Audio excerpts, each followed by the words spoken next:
buenas tardes. Bienvenidos a 360 grados. Mi nombre es el doctor Héctor Balcácer, infectólogo. Agradeciendo su sintonía como cada viernes, hablando temas de salud.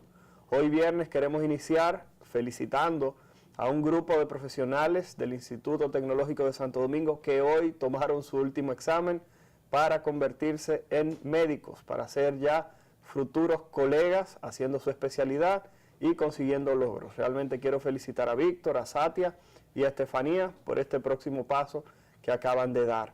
En el día de hoy vamos a tratar un tema que el doctor Salazar anunció en el programa del día de ayer. El doctor Salazar hablaba específicamente de lo que es hipertensión, de lo que es la presión elevada.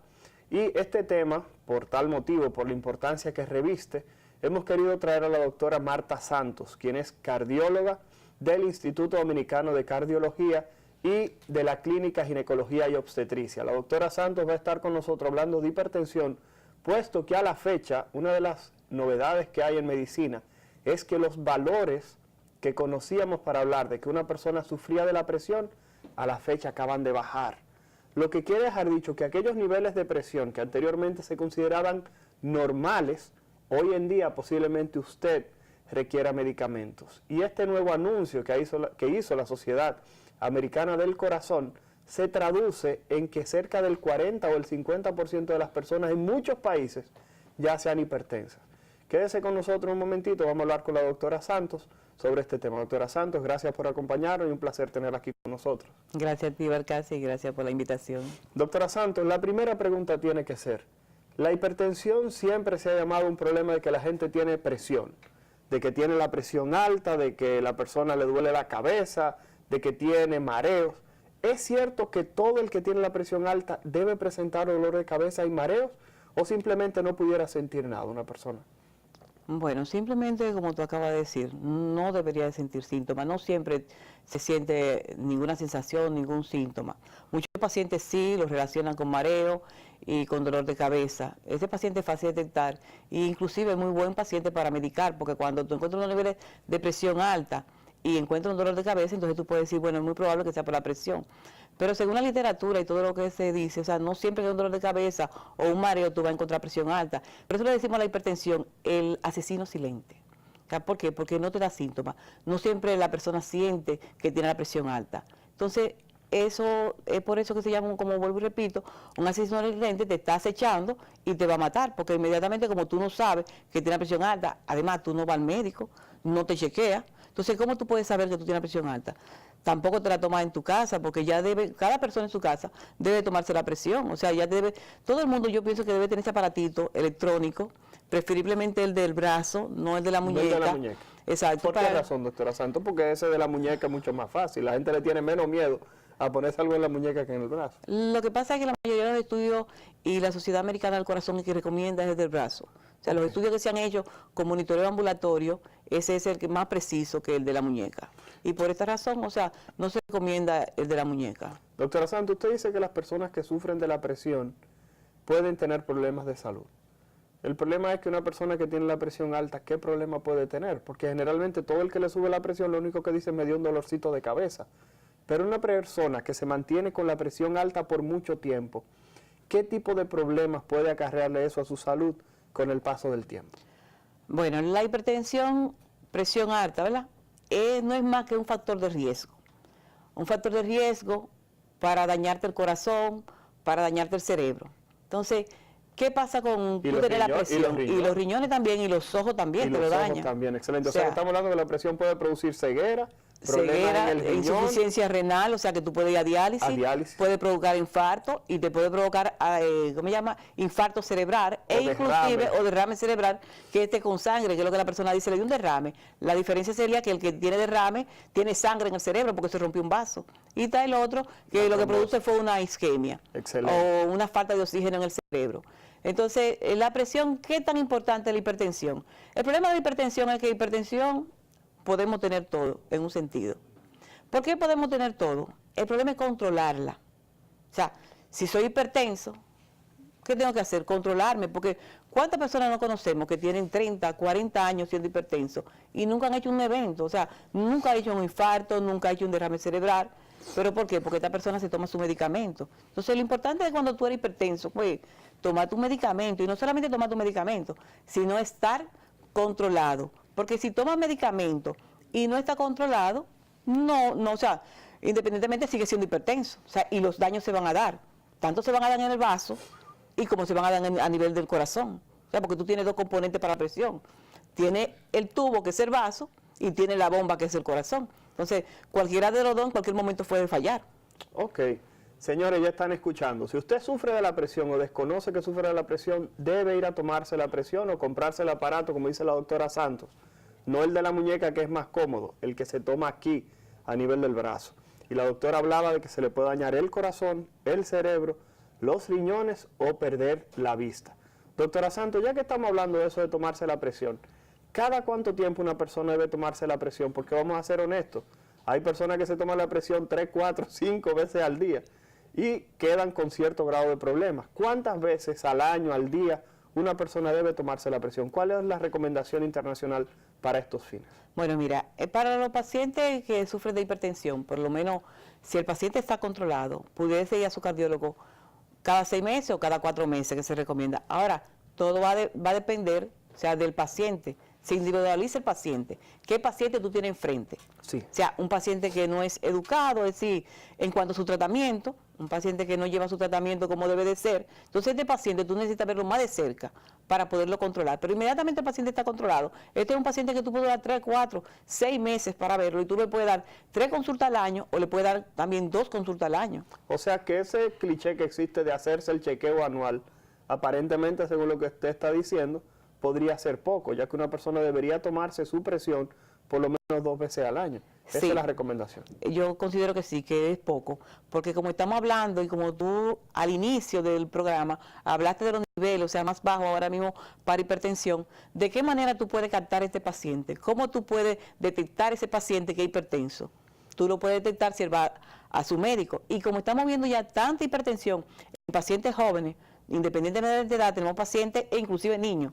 Pero vamos a poner un parámetro, vamos a poner 18 años. Y ya tenemos muchos pacientes de 18 a 20 años, o de 20 a 30 años, y de 30 a 40 años, que son hipertensos. Entonces, ¿cómo se van a dar cuenta que son hipertensos si no van al médico? Si su mamá no le enseñó. O sea, tú tienes un niño, lo mandas al pediatra o lo llevas al pediatra, cuando pequeño ahí tú tienes un control, pero inmediatamente el niño entra en lo que es la adolescencia, ahí tú lo pierdes. Entonces el niño o el joven ya empieza a tener una serie de manifestaciones que a menos que no tenga síntomas, es muy raro que la mamá lo lleve al médico.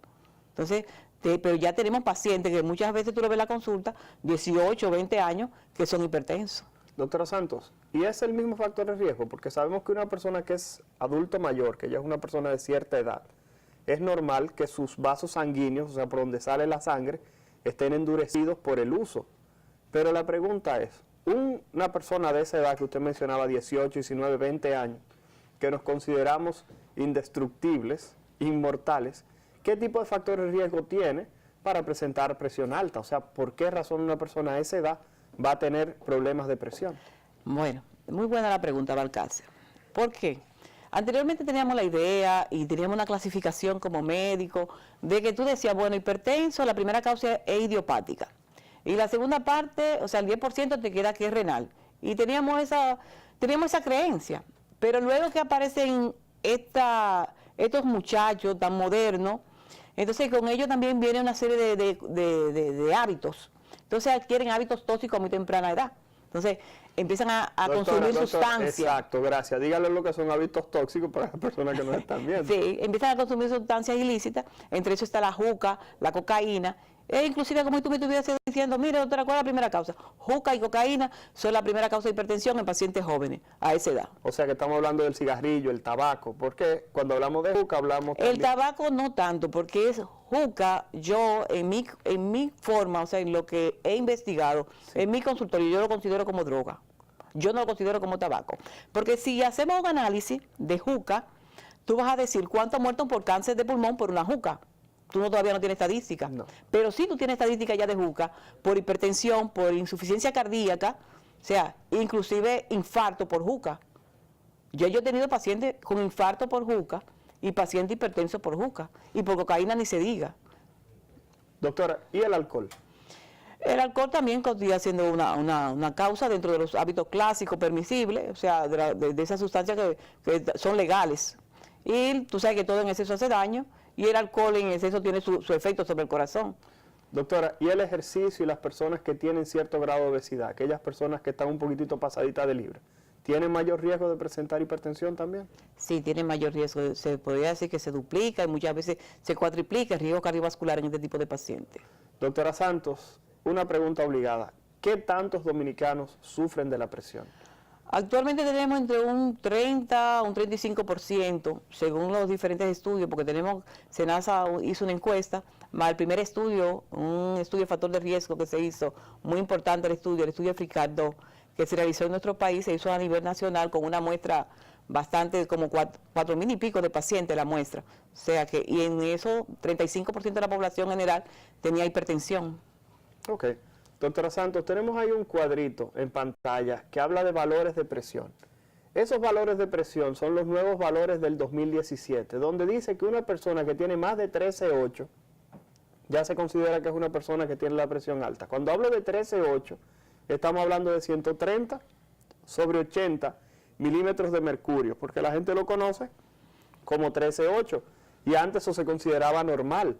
¿Por qué razón la Sociedad Americana del Corazón ha decidido bajar esos valores a esos valores que antes eran normales? 130-80 o 13,8, vuelvo y repito, eran valores que se consideraban normales. ¿Por qué los norteamericanos decidieron bajar eso? Es una pregunta, vamos a ver cómo yo puedo llevar a la población la interpretación. Lo que pasa es que, a mi entender, estas nuevas guías de hipertensión, como se dice, estamos hablando mucho de atención primaria, y principalmente en cardiología estamos hablando mucho de atención primaria, y decir que estas nuevas guías lo que quieren es prevenir y detectar, sí, hacer el diagnóstico temprano de hipertensión. Entonces, ¿qué pasa con esto? Si hacemos un análisis en cuanto a prevención primaria, que básicamente esto para prevención primaria, yo digo más, este tipo de guía, porque el problema es que muchas veces muchos médicos de atención primaria, tal vez en nuestro país como la atención primaria no se ha expandido tanto, pero cuando nosotros vamos a otros países que vemos que son ellos los que trabajan, muchos pacientes se quedan con 13,9, 14,9 y vemos que esta enfermedad cardiovascular se ha ido aumentando, o sea, demasiado, hasta tal punto de ganarle al cáncer en causa de muerte. O sea, ya estamos hablando que la principal causa de muerte son cardiovasculares. Entonces, ¿qué pasa con esto? Tenemos que hacer un stop, tenemos que parar esto. ¿De qué manera tú puedes pararlo? Vamos a tomar niveles más bajitos, porque teníamos niveles más altos, pero seguimos teniendo el mismo número de hipertensos. Excelente. Tenemos más hipertensos. Entonces, ¿qué vamos a hacer? Vamos a detectar antes y vamos a cambiar el nivel de vida antes. Entonces, ¿qué hace la Sociedad Americana del Corazón? Bueno, la Sociedad Americana del Corazón te dice, mira, la presión normal sigue siendo normal. Ojo con esto. Presión normal es menor de 120/80. Menos de 12,8. Menos de 12,8, 0 mata 0. Sí. ¿Verdad que sí? Menos de 12,8. Ni siquiera te dice que es igual. Te dice menos de 120/80. ¿Qué pasa? No sé si a ti te ha pasado, pero muchos pacientes te dicen a ti, doctor, tengo 180, tengo 170. ¿Qué pasa con esto? Él cree que tiene una presión baja. Le han vendido que eso es presión baja. Sí. 90-70. Doctor, tengo la presión baja. Inclusive somatizan y quieren que tú lo mediques. Pero 90-70 es una presión normal. Porque ambas guías, tanto la de 2000, el JNS7, que se publicó, te dice a ti 120 por debajo de 120/80. Entonces te dice a ti que por encima de 120 y sobre de 80, te dice que el paciente era prehipertenso. Ese fue en el JC7, ¿verdad que sí? Sí. Ese te decía que por encima era prehipertenso. ¿Qué hace esta nueva guía? Te dice a ti, no, ya ese no es prehipertenso. Es hipertenso. Ese es hipertenso o presión elevada. Él te dice a ti, 120, 129, 80, 120, 129, 80, te dice a ti presión elevada. Entonces, ¿a qué nos manda en realidad? Dice, usted tiene que hacer como una especie de mapa en la consulta. Por eso te digo que atención primaria. ¿Por qué? Porque tú vas a buscar el registro del paciente, la visita que el paciente tiene durante toda su vida que ha tenido contigo, ya sea que tenga 30 años, 25 años, tú le tomaste la presión en algún momento. ¿Qué pasa? Este paciente tenía 90-60 y tenía 100-70 cada vez que iba a la consulta. Pero de repente el paciente empezó a hacer 125-85, pero para ti está normal, con las guías anteriores. Por eso te digo, es difícil a la población, o sea, los números, tú sí me puedes estar entendiendo. Pero con lo que se hablaba anteriormente, por ejemplo, te decían 125-85, te decían que estaba bien. Que estaba normal. Pero ya no. O sea, tú tienes que hacer un mapeo, un promedio de las consultas, porque tampoco que este paciente tú lo vas a medicar así. Doctora Santos, según lo que entiendo es, los norteamericanos dijeron, tenemos estos valores de presión que consideramos normales, pero las personas como quiera están teniendo problemas a nivel del corazón. Exacto. Se están muriendo de infarto, están teniendo derrames cerebrales o trombosis, aún con estos valores. Exacto. ¿Qué es lo que queremos hacer? Llevar a que esas personas tengan la presión más bajita, identificándolos antes. Entonces, el problema es, si antes esa presión de 13,8 era normal, ¿necesita medicamento esa persona de inmediato o no? No, no necesita medicamento de inmediato, porque las guías son claras y hay que interpretarlas. ¿Qué dicen Las guías te dicen a ti, estratifica al paciente o a la persona. Si la persona tiene riesgo metabólico, que el paciente es obeso, no hace tiene ejercicio, colesterol alto, tiene triglicéridos alto, tiene homocisteína, tiene proteína C alto, o sea, una serie de parámetros que tú lo vas a buscar, fuma, es alcohólico, tú le encuentras 13,8, medícalo. Porque ese paciente tiene más riesgo de deteriorarse más rápido. Exactamente, tiene riesgo. Entonces él te lo está diciendo. Pero si es una persona que tiene 13,8 y es una persona que hace deporte, que tiene un peso adecuado, te dicen que modifique otro estilo de vida. Por ejemplo, conversábamos antes del programa de la sal, por ejemplo, de la ingesta de sal, que muchas personas se olvidan que la ingesta de sal se puede asociar también a presión alta. ¿De qué manera una persona controlaría eso? ¿Por qué la sal se asocia tanto a hipertensión? La manera que la paciente es fácil controlarlo, o sea, lo que tiene que hacer la persona es disminuir lo más que pueda la sal, porque sabemos nosotros que muchas personas, a lo que la gente está acostumbrada al paladar, porque recuerda que la sal tiene que ver mucho con el paladar. Okay. Entonces yo siempre digo, lo que más tolere por debajo, su paladar. Porque también el no comer sal también trae problemas. Entonces, ¿qué pasa? El aumento de sal, hay un aumento, una retención de líquido interno. Okay. Entonces esto va a aumentar la presión, porque va a aumentar el líquido de los vasos a nivel cardíaco, y esta bomba va a ir más forzada. Claro, pero hay algunos médicos que simplemente le dicen, no utilice el salero en la mesa, quítalo de la mesa y come con la sal que le eche la muchacha, con la sal con la que tú preparas la comida. ¿Es esa medida suficiente? No es suficiente. No es suficiente esa medida. No es suficiente. O sea, los alimentos que se preparan, está en la preparación de los alimentos, no está en el salero. Porque si tú haces a ver cuántas personas comen con un salero en la mesa, eso no se usa ya, o sea, y hay hipertensión, no sé si me entiendes. Sí, no. O sea, ¿qué tú tienes que hacer? O sea, con la muchacha o la persona que cocina, es ahí que tiene que bajar la sal. Tiene que quitar la sopita, tiene que quitar la salsa que tiene, sí, esa salsa condimentada, los sazones que también tienen sal. Entonces, si tú vas a echar sazones, vas a echar salsa que tienen sal, entonces tú no debes utilizar sal. Ok. Señores, estamos conversando con la doctora Marta Santos, cardióloga.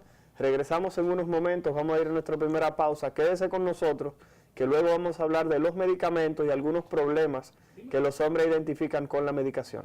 Regresamos en un momento.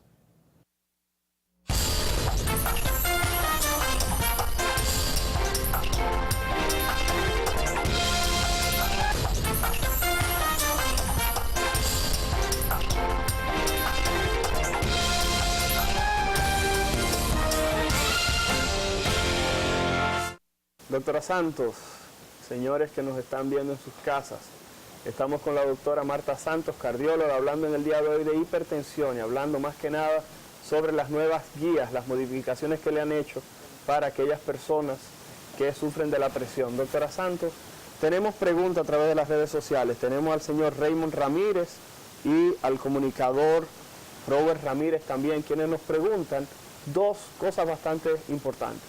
Una, hay medicamentos que anteriormente se le daban a los jóvenes que las personas no les gustaba tomar porque causaban problemas de erección. Los jóvenes cuando lo tomaban decían que no funcionaban. ¿Es una realidad hoy en día también que todavía se indican esos medicamentos para personas jóvenes y que tienen problemas de erección? Bueno, es una realidad que esos medicamentos existen, todavía existen. Son medicamentos que tienen efectos secundarios, que causan disfunción sexual. Pero ¿qué ha pasado con este tipo de medicamentos? En vista de que causan difusión sexual, el médico no lo está indicando. Yo pienso que ya muy pocos médicos, no creo que existan, tendría que estar cerca de la frontera, pero no creo que existan, sí, porque también son bastante económicos. Y este tipo de medicamentos no se utilizan y muchos han salido del mercado. Actualmente contamos con medicamentos modernos, que uno inmediatamente se lo dice. Yo por lo menos digo en el consultorio a mi paciente, no va a tener problema con tu erección, no te va a provocar disfunción sexual, el paciente inmediatamente se pone contento y esa rebeldía que tiene hacia el tratamiento, él inmediatamente cede, o sea, porque es lo primero. Yo considero que hay que decírselo, hay que hablar de la sexualidad con el paciente, porque en realidad el paciente que tiene problemas cardiovasculares, por lo primero que se preocupa es por su sexualidad, principalmente si es hombre. Entonces eso hay que tenerlo muy en cuenta. Claro que sí, doctora, hay que mantener la sexualidad. Una pregunta que nos hace Janet Marte a través de las redes sociales, doctora, es la siguiente. Que si una persona que sufre de la presión puede hacer cualquier tipo de ejercicio. Recordar que vivimos en un momento en el que las personas quieren estar, no solamente estar saludables, sino verse bien. Pueden levantar pesas, pueden hacer maratones, pueden hacer cualquier tipo de ejercicio las personas que sufren de la presión, doctora Santos. No, la persona que sufre de la presión preferiblemente no se les recomienda levantar pesas. Lo que más se les recomienda son ejercicios cardiovasculares. Pero la pesa, en este tipo de pacientes, uno o la contraindica, depende de lo que uno vea en un estudio que se llama ecocardiograma, pues conocemos la hipertensión provoca daño a nivel cardíaco, y es entre los primeros daños que puede causar, te puede decir, aparte del remodelado, de lo que puede ir empezando, es que el corazón se ponga grueso. Entonces se va poniendo grueso como cuando tú levantas pesa. Entonces tú levantas pesa, ese músculo se va ampliando. Entonces, ¿qué es la presión? Eso mismo, una fuerza. Entonces, el corazón tiene que vencer. El corazón ahora tiene que vencer. Entonces, eso va a hacer que las fibras del corazón se pongan gruesas. Entonces, ¿por qué tú no recomiendas ese ejercicio? Por esto mismo, porque también el levantar pesa a nivel cardíaco produce también daño cuando tú lo haces en exceso. Ok. Doctora, tenemos a la doctora Mercedes Núñez que nos pregunta que su padre sufre de la presión y que él generalmente no maneja esos niveles de presión que las guías nuevas que acabamos de ver están recomendando.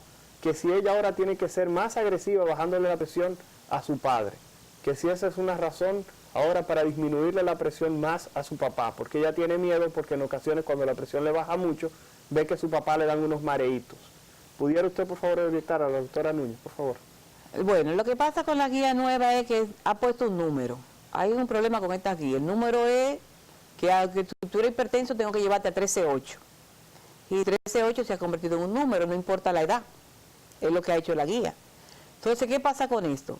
Sabemos nosotros que los pacientes envejecientes, ya sus arterias, sus vasos, no son lo mismo. Porque se envejece por fuera, pero también envejecemos por dentro. Entonces, las arterias se ponen duras. ¿Y qué pasa con esto? No va a manejar, o sea, no se maneja, la hipertensión no es lo mismo, el vaso no se relaja de la misma manera como lo hace un vaso normal en un paciente, o sea, joven. Ya el viejo está endurecido. Entonces, ¿qué tú haces con esto? Esto es un problema de la guía. Yo te estaba comentando fuera de cámara que yo creo que estas guías son un estudio global, a nivel universal. A ver qué va a pasar con bajar tanto la presión.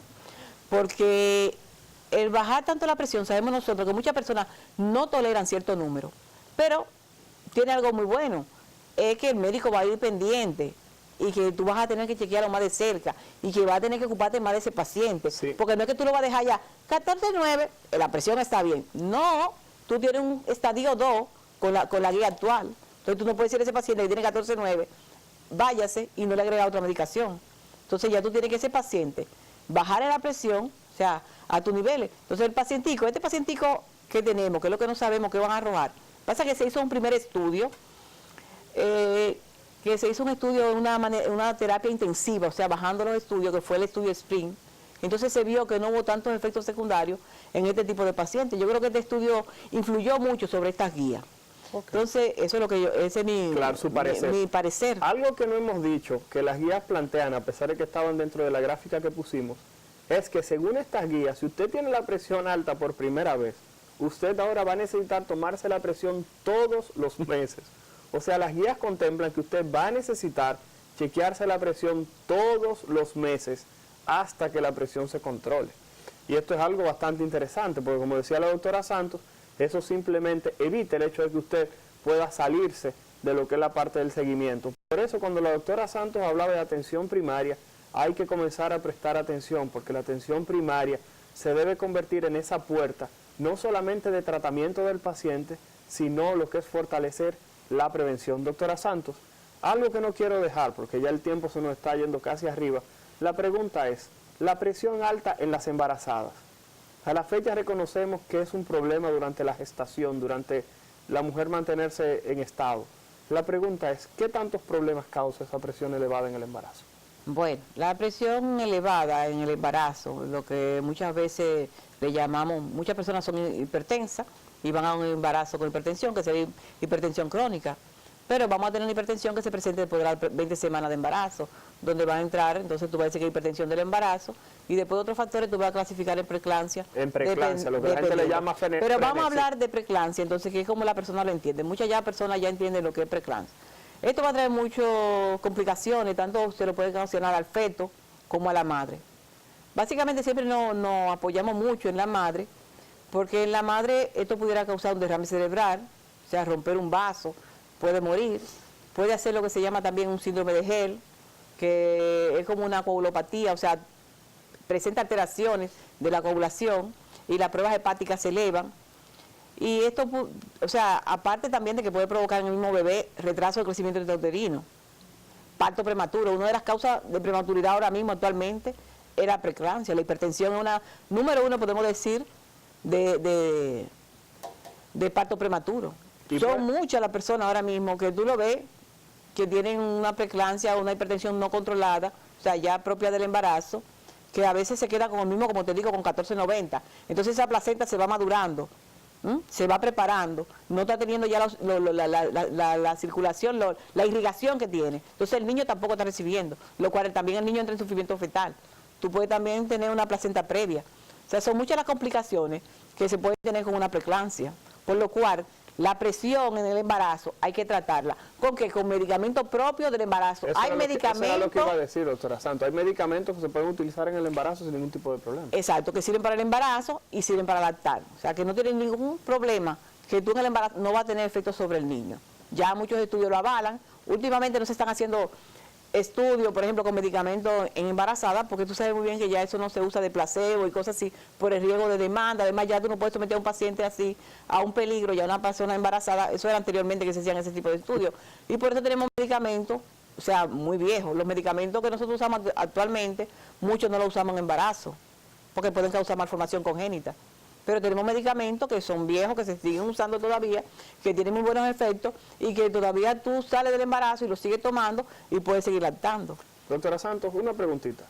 Estamos hablando de hipertensión, estamos hablando de atención primaria, estamos hablando de lo que sea. ¿Quién realmente debe encargarse de una persona que sufra de la presión? Porque aquellas personas que nos están viendo en este momento dirán, bueno, si los valores de hipertensión bajaron, yo tengo 2 años que no me tomo la presión. Ahora tengo deseo de irme a tomar la presión. ¿Dónde quién va? ¿Va donde el internista? ¿Va donde el médico general? ¿Va donde su cardiólogo? ¿Cuál es ese primer abordaje que esa persona debe hacerse para medirse la presión, doctora Santos? Bueno, yo estoy esperando que tú me digas que es el cardiólogo, pero no es así. ¿No? Yo supongo que tú me vas a decir, no, el primer médico que debe de ver es un cardiólogo. No creo que es así. Yo creo que todo médico que esté entrenado, porque eso uno lo aprende en su formación. Yo recuerdo que cuando yo estaba en la pasantía, tenemos que respetar a nuestros profesores y siempre debemos respetar a nuestros profesores porque cuando yo no estaba, ellos estaban. Entonces todo aquel que sepa qué es lo que es un valor normal de presión y sepa controlar una presión, usted puede ir. O sea, tenemos médicos que tú vas a su consulta, no importa la especialidad, que no toman la presión. Pero yo creo que debe de cada médico, porque se formó primero como médico, de aprender a tomar la presión y tener, usted es cirujano. Aprenda a usar un estetoscopio y un efimomanómetro para que tome la presión. O sea, yo creo que todos podemos aportar. O sea, que todo médico que se sienta capacitado para saber cuáles son los valores normales, porque todo es un número, todo se basa en un número.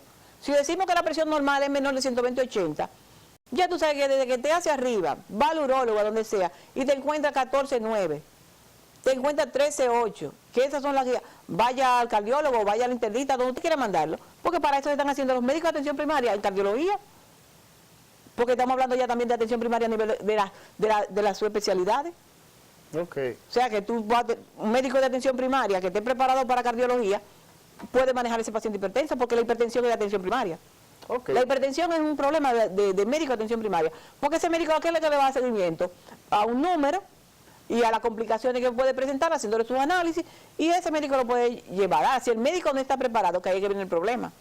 Si el médico no está preparado, el médico debe derivar al paciente y no quedarse con ese paciente, no se quede con ese paciente, porque los daños van a ser fatales. Ok, una pregunta. Se instala la atención primaria en República Dominicana en todos los lugares. Me toca a mi médico de atención primaria y me está evaluando, me toma la presión y me puso un medicamento. Como quiera, cada cuánto tiempo debo que me vea un cardiólogo, porque eso sí está contemplado, que en algún momento una persona debería tener alguna evaluación por el subespecialista. La pregunta es, ¿cada cuánto tiempo debería ir? ¿Cada cuánto tiempo se hace un eco, un electro? ¿Cómo sería ese seguimiento de estas personas que nos están viendo? Porque cuando la atención primaria, que se supone que en algún momento debe ya explotar, porque como usted bien lo decía, un médico de atención primaria puede resolver una gran cantidad de casos de problemas con hipertensión, que a veces el paciente con la presión normal lo único que necesita es que le hagan una indicación del medicamento que está tomando, y por eso es la importancia de la atención primaria, de congestionar los centros grandes. Exacto. Que ahora mismo usted ve que la gente está uno arriba de otro. Entonces la pregunta sería, ¿cuándo debería ver al cardiólogo? ¿Una o dos veces al año, como habíamos dicho, o más? El cardiólogo en este caso, yo creo que ya hay centro establecido de atención primaria aquí, muchas aseguradoras tienen atención primaria ya, y ellos no le están enviando cada 3 meses, o sea, cada 3 meses lo mandan para que uno le haga su analítica, le haga un electro y vea cómo está la presión, y uno vuelve y se lo regresa a ellos. Yo considero que 4 meses, 3 meses, o sea, considero prudente para un paciente hipertenso, porque el problema de la hipertensión, mira qué es lo que pasa con esto y los problemas cardiovasculares, es que no creo que haya nadie que deba de poner un día. Está bien que día para el paciente que es sano, que tú lo conoces. Ese paciente es más fácil, porque ese es fácil. Pero tú tienes pacientes que se te están complicando, o pacientes que no son disciplinados, es la palabra. Y ese paciente tú necesitas verlo más de cerca, porque tú vas a tener mejor control de presión. Entonces, no considero ya que este paciente que se está complicando debe de quedarse en manos de un médico de atención primaria. Ya debe de ir a un cardiólogo, a un especialista. Pero el paciente que no se complica, si el médico de atención primaria lo quiere mandar cada 4 meses, 3 consultas al año por el cardiólogo, yo creo que está bien, o sea que es perfecto. Excelente recomendación de la doctora Santos. Creo que nos quedan alrededor de 30 segundos. Simplemente decir que el tema de hoy es un tema que tiene que ver, como acabamos de escuchar, con prevención. Si usted es de aquellas personas que dice, yo estoy sano porque no me siento nada, ya la doctora Santos nos acaba de explicar que la hipertensión se considera uno de los asesinos silentes, en el cual usted simplemente puede no sentirse nada y tener la presión alta. Que esa presión alta le puede dañar los ojos, el cerebro, el corazón o los riñones, y que usted va a necesitar buscar asistencia de su médico para evaluar cómo está. Saber que a la fecha ya esos valores de presión han ido disminuyendo y que usted necesita conversar con su médico, aún usted sea joven, como dice la doctora Santos, para saber si usted necesita o no medicamentos. Doctora Santos, ¿qué tanto ejercicio debe hacer una persona para cuidarse de la presión? Para cuidarse de la presión, por lo regular se recomiendan 5 veces a la semana. 5. Media hora, pero muchas guías dicen, nosotros lo confirmamos, a veces hasta con 3 veces a la semana. Media hora, 3 veces a la semana. Pero yo he aprendido a decir a mi paciente que por lo menos 15 minutos diarios, aunque sea en el pasillo de la casa, que si quiere ir y venir a ese pasillo, porque los ladrones lo van a atracar, que vaya 15 minutos a ese pasillo y lo pueda hacer diario. Perfecto. Señores, muchas gracias por estar con nosotros en 360 grados hablando de salud. Mi nombre es el doctor Héctor Balcácer, los esperamos el próximo viernes, no nos fallen.